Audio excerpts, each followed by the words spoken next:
Good morning, students.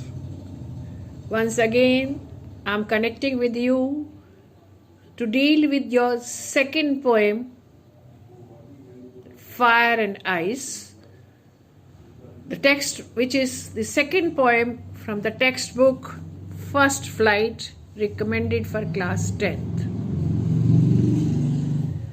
Again, this poem has been written by Robert Frost. The previous poem, which we did 2-3 days ago, that is Dust of Snow, that was also written by Robert Frost, the famous poet whose famous lines are, "The words are lovely, dark and deep, but I have promises to keep and miles to go before I sleep." The same poet has penned down another small poem consisting of only 8-9 lines, and the title of the poem is Fire and Ice. In this poem, the poet is taking up the subject of doomsday. Doomsday Hindi में जिसको हम प्रलय कहते हैं. The day when this whole world will perish, will come to an end. And the poet is contemplating. Contemplating means thinking deeply. मन ही मन विचार कर रहा है कि कैसे इस दुनिया का अंत होगा. What will be the primary reason? What will be the primary reason for the end of this world? And as he is contemplating, he writes down, some say the world will end in fire. Fire means desires. We are burning in our never-ending fire of desires. So some say the world will end in fire, some say in ice, whereas some other group of people, other faction of people have a different viewpoint, and they think that the world will perish because of ice, because of chill, because of coldness. From what I have tasted of desire.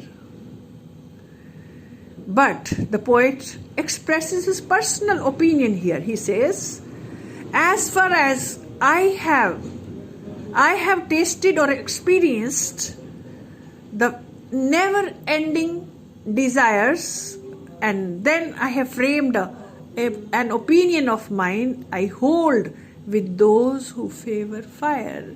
So on the basis of my personal experience, I would be siding with those people who have this opinion, this viewpoint, that the world will perish because of unending desires.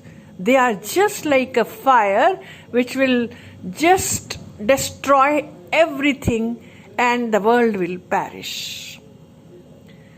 But he doesn't totally negate, doesn't totally antagonize ice. He says that although my experience says that the fire will perish everything, will destroy everything, and that fire is concerning our desires.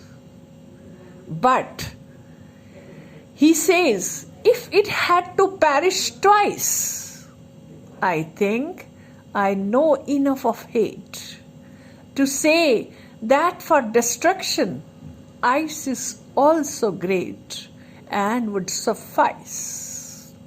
He says that, Robert Frost, the poet, says that if there was a second chance to perish this world, for the destruction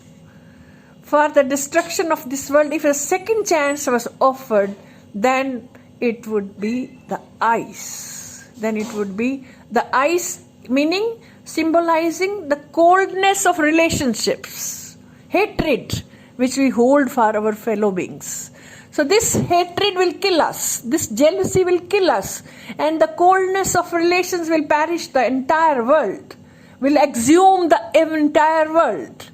That will usher in the doomsday to this earth. To say that for destruction, ice is also great. So, if there is a second opportunity of perishing this world, of destroying this world, then definitely ice will be also sufficient. Suffice will drive the word sufficient from suffice. So, it will be enough. Ice will also be enough to destroy this world, to create the total annihilation. Annihilations mean total जो है दुनिया का अंत हो जाना. It will cause the total annihilation of this earth. This is what the author says, the poet says. Frost says, if there could be two reasons to annihilate this world, to destroy this world, the first one would be our never-ending desires, and the second would be our coldness of relationships, holding jealousy, holding hatred for each other. So this will kill the human beings. This will annihilate humanity. This is what is expressed in this poem. Thank you, students, and I hope you have understood the poem. And then Kapil sir would be further giving you worksheets and other practice material on this poem. Thank you.